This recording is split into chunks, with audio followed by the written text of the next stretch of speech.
नमस्कार, मैं हूं मुशर्रफ पालवी और आप देख रहे हैं ईशा न्यूज। ईशा न्यूज में आपका स्वागत है। आज जहानाबाद में अंसारी महापंचायत का एक प्रेस कॉन्फ्रेंस था। अंसारी महापंचायत के संयोजक वसीम नैयर अंसारी ने कहा कि जिस हिसाब से बिहार में हम लोगों की तादाद है, उस हिसाब से बिहार की राजनीति में हम लोगों को स्थान नहीं दिया जाता है। अगर आने वाले विधानसभा चुनाव में अगर हम लोगों को स्थान नहीं दिया जाएगा तो हम लोग अपने उम्मीदवार को मैदान में उतारेंगे।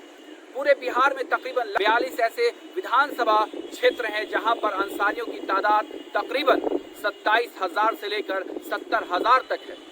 लेकिन फिर भी महागठबंधन सिर्फ और सिर्फ माई समीकरण की रट तो लगाती है, लेकिन फिर भी मुसलमानों पर कोई ध्यान नहीं दिया जाता है। और अगर इस बार चुनाव में ध्यान नहीं दिया गया तो हम लोग जहानाबाद में, अरवल में, कुर्था में अपने अंसारी महापंचायत के बैनर तले कार्यकर्ता और पूरे लोग जोश और खरोश के साथ अपने उम्मीदवार को मैदान में उतारेंगे। देखिए प्रेस कॉन्फ्रेंस में क्या कहा लोगों ने। अंसारी महापंचायत के संयोजक वसीम नैयर अंसारी ने आज जहानाबाद में एक प्रेस कॉन्फ्रेंस कर कहा कि पूरे बिहार में अंसारी समाज का 11% आबादी है, लेकिन बेहद अफसोस कि 243 विधानसभा में एक भी विधायक नहीं है। 75 विधान परिषद की सीट पर एक भी विधान पार्षद अंसारी समाज से नहीं है। बिहार में 40 लोकसभा सांसद और 16 राज्यसभा के सदस्य हैं, लेकिन लोकसभा एवं राज्यसभा में भी अंसारी समाज 0 पर आउट है। इस बार अगर हमारे समाज को उचित भागीदारी नहीं मिलेगा तो हम लोग किसी के बंधुआ मजदूर नहीं हैं। पूरे बिहार में 42 विधानसभा की सीट ऐसी है जिसमें अंसारी समाज की आबादी 25,000 से लेकर 70,000 तक है। अगर अंसारी समाज को टिकट नहीं मिला तो हम लोग अपने समाज के उम्मीदवार को मैदान में उतारेंगे। इस मौके पर डॉक्टर रजी अहमद अंसारी ने कहा कि पिछली बार मगध के 26 विधानसभा की सीट पर महागठबंधन ने एक भी मुस्लिम उम्मीदवार नहीं दिया। माई समीकरण के नाम पर सिर्फ मुसलमानों को बेवकूफ बनाया जाता है, लेकिन अब ऐसा नहीं होगा। जिलाध्यक्ष अफजल इमाम अंसारी ने कहा कि जहानाबाद और अरवल जिले में 5 विधानसभा की सीट में 3 अंसारी बहुल्य सीटें हैं। अगर हमारे समाज को आगामी विधानसभा चुनाव में भागीदारी नहीं मिला तो अंसारी महापंचायत कुर्था, अरवल और जहानाबाद में अपना उम्मीदवार उतारेगा, जिसकी तैयारी पिछले 1 साल से चल रही है। जहानाबाद से मुशर्रफ पालवी की रिपोर्ट। हाँ बताइए, किस बात को लेकर आज आप लोग प्रेस वार्ता? आज प्रेस कॉन्फ्रेंस जो हम लोग कर रहे हैं उसका मकसद ये है कि पूरे बिहार में अंसारी समाज की जो आबादी है वो तकरीबन 11% है, लेकिन जब प्रतिनिधित्व की बात करते हैं तो पूरे बिहार में चारों सदन में हम 0 पर आउट हैं।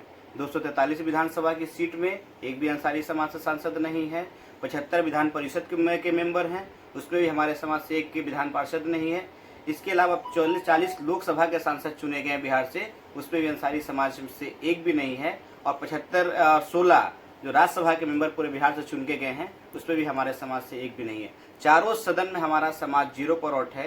11% आबादी होने के बावजूद इस समाज को सिर्फ वोट बैंक के रूप में इस्तेमाल करते लोग पार्टी आए हैं। इस बार हम लोग 1.5 साल से एक कैंपेन चला कर लोगों को जागरूक किया है। इस बार अगर सियासत में हमारे समाज को हिस्सेदारी नहीं मिलेगा तो हम लोग तकरीबन जो 42 विधानसभा की सीट है, जहां हमारी आबादी 25,000 से लेके 70,000 तक है, हम लोग वहां अपना कैंडिडेट उतारने का काम करेंगे।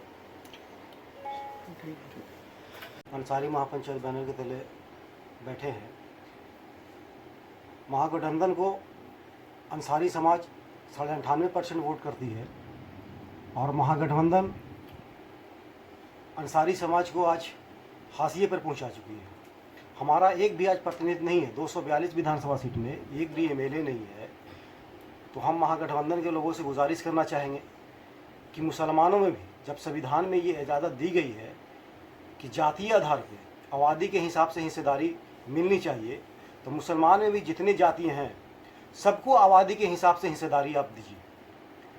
अंसारी समाज अगर 11% है तो अंसारी समाज को भी दीजिए, और समाज हैं जिनकी जितनी आबादी है उस मुताबिक उनको हिस्सेदारी दीजिए।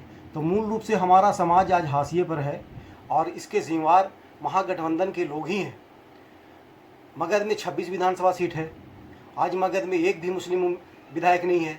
पिछले बार तो हद हो गया कि मगध में 26 विधानसभा सीट में एक भी मुस्लिम उम्मीदवार नहीं बनाया गया।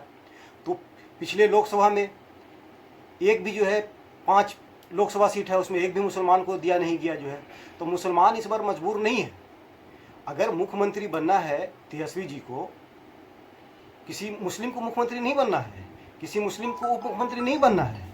बीजेपी से डराते हैं ये कि बीजेपी आ जाएगा तो मुसलमान को नुकसान होगा। हम कहते हैं कि बीजेपी आ जाएगा तो माननीय श्री तेजस्वी यादव मुख्यमंत्री नहीं बनेंगे।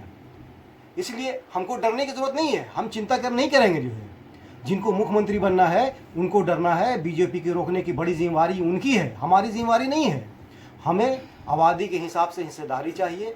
अगर इस बार हिस्सेदारी हमको देंगे तो हम लोग स्वागत करेंगे, वेलकम करेंगे। अगर हिस्सेदारी नहीं देंगे तो हम लोग जहाँ जहाँ हमारी आबादी है हम अपना उम्मीदवार हम लोग मिलके, संयोजक महोदय और हम लोग मिलके अपना उम्मीदवार उतारेंगे।